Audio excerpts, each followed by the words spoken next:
Para calon presiden punya gaya berbeda saat berkampanye. Bagaimana gaya komunikasi mereka dan seberapa kuat mereka menggunakan media sosial untuk mendapatkan dukungan dari masyarakat? Kita tanyakan kepada pakar komunikasi politik Gun-Gun Herianto dan pengamat media sosial Enda Nasution. Selamat malam, Kang Gun-Gun, Mas Enda. Selamat Selamat malam, malam. Rizka, Selamat malam. Kang Enda. Selamat malam, terima kasih banyak sudah hadir. Saya ke Kang Gun-Gun dulu. Kalau melihat sejauh ini analisis komunikasi politik dari para capres seperti apa selama masa kampanye? Kalau Pak Anies, kalau yang dilihat sekilas lebih banyak mengkritisi. Kalau Pak Prabowo ya narasinya sama seperti Pak Jokowi dan lebih lentur ya dibandingkan 2019 lalu. Kalau lihat Mas Ganjar ya belusukan, menemui warga secara langsung. Kalau Kang Gun-Gun melihatnya seperti apa? Saya lihat ada dua dimensi yang dominan ya, yang dipakai. Pertama adalah dimensi emosional, yang kedua adalah dimensi fungsional. Dimensi emosional itu terlihat dari cara mereka dekat dengan komunitas-komunitas tertentu atau segmen-segmen tertentu ya. Kayak misalnya Gibran dan Pak Prabowo banyak menggunakan gimmick di awal-awal, dan itu kemudian mungkin terhubung dengan sebagian segmen yang kecenderungan lebih disasarnya adalah tingkat kesukaan terlebih dahulu untuk menaikkan tingkat elektabilitas. Oke. Misalnya dengan joget, gemoy gitu ya, dan dengan Ya. macam-macam yang kecenderungannya itu mungkin dianggap sebagian orang tuh receh. Kemudian Pak Ganjar itu saya lihat secara simbolik emosionalnya itu bisa terlihat membangun emosi, itu membangun keterhubungan ya, rasa bahagia, rasa terwakili begitu, seperti misalnya yang satu di barat, satu di timur Indonesia begitu. Itu kan kampanye yang kemudian menunjukkan bahwa dia ingin mencoba membangun persepsi bahwa dia adalah kepemimpinan yang siap memimpin Indonesia dari Sabang sampai Merauke gitu ya.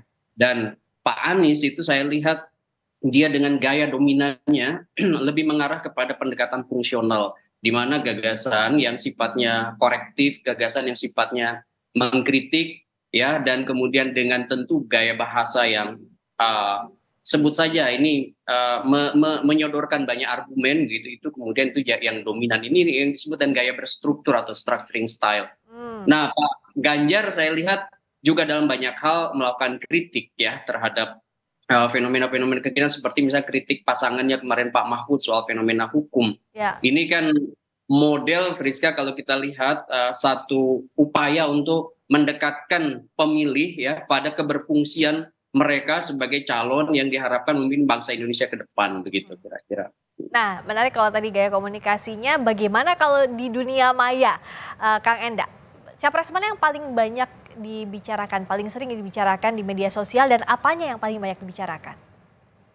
Nah, ini yang menarik mungkin yang banyak berbicara dan riuh rendah itu kan sekarang adalah simpatisan dan pendukungnya ya.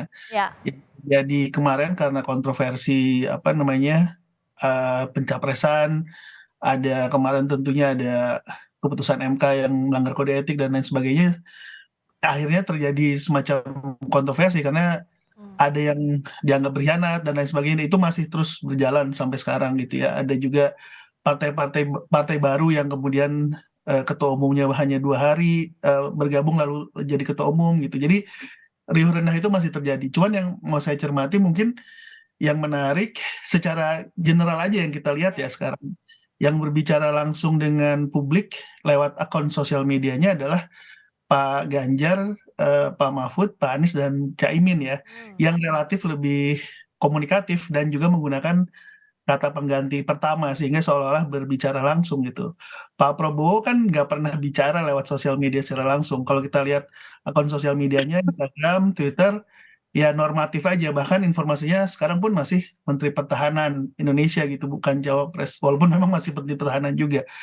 Gibran sebenarnya lebih santai dulu awal-awal, sangat walaupun juga tidak menanggapi secara serius ya. Kadang-kadang lebih banyak permintaan maaf ketika ada orang yang mengeluh tentang kondisi di Solo, dan juga kemarin sempat ada apa namanya respon-respon yang menarik gitu. Tapi sekarang pun kalau kita lihat justru malah ketika sudah resmi jadi capres cawapres tidak berbicara secara langsung ke publik dan jadi tidak menggunakan akun sosial medianya untuk berkampanye secara langsung, mungkin malah digunakan oleh apa difungsikan oleh timnya, tapi juga tidak berbicara secara langsung ke publik gitu. Jadi itu yang mungkin perbedaan gaya komunikasi yang bisa dicatat juga ya. Padahal kan sebenarnya daripada kita mendengarkan buzzer, simpatisan, pendukung apapun itu ya yang ramai riuh rendah di sosial media, kita juga pengen lihat sebenarnya seberapa jauh sih para capres-cawapres ini sebenarnya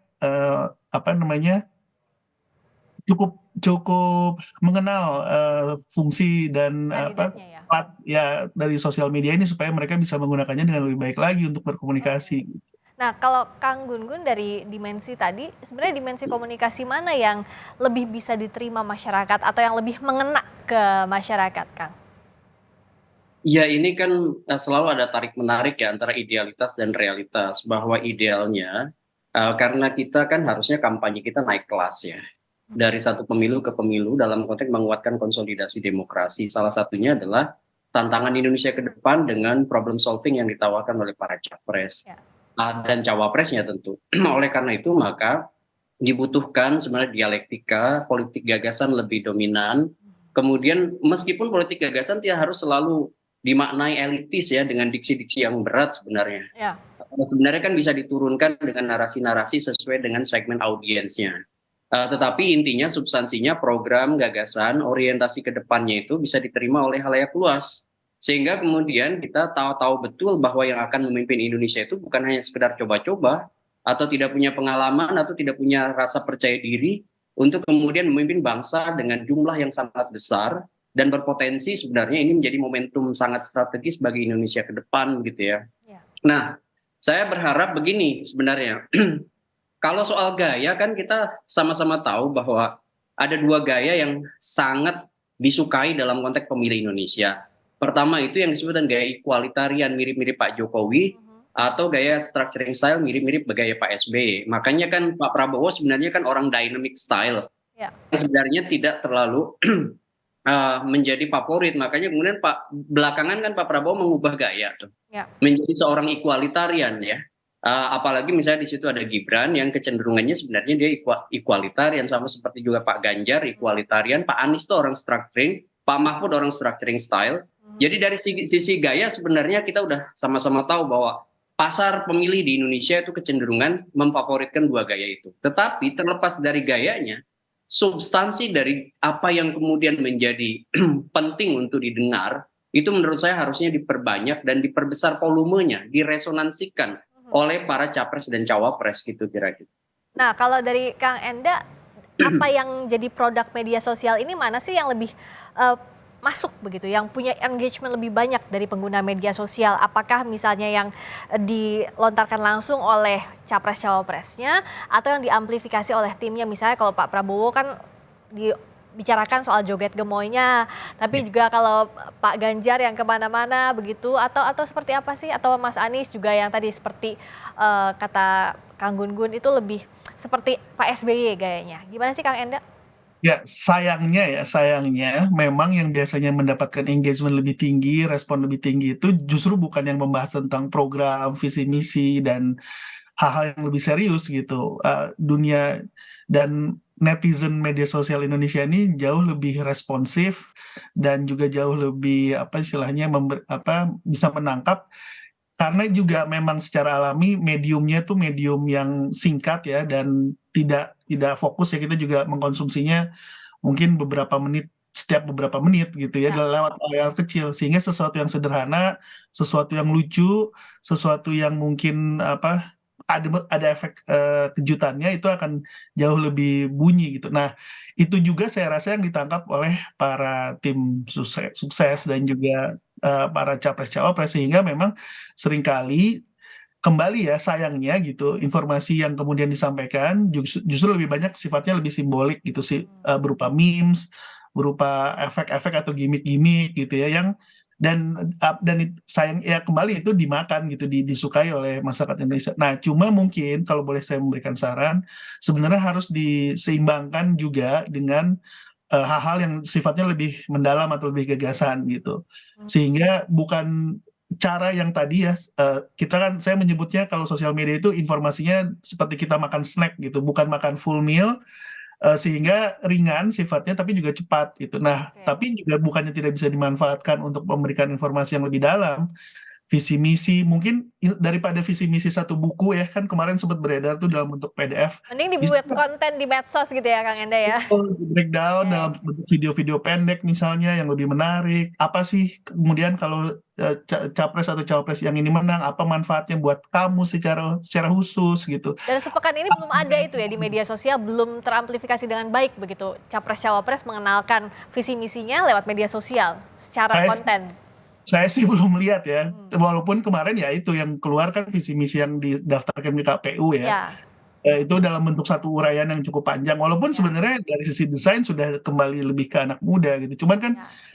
kembali ya tidak jarang, bukan jarang lah, mungkin tidak semua kita, apalagi anak-anak muda kembali membaca itu dan menjadikannya itu sebagai sebuah acuan untuk memilih capres atau cawapres siapa yang akan nanti kita pilih gitu. Jadi mungkin kalau bisa lebih dalam, mungkin apa namanya gagasan itu memang bisa diadu dan mungkin nanti dalam debat juga bisa lebih kelihatan gitu ya Ya. siapa yang akan dipilih.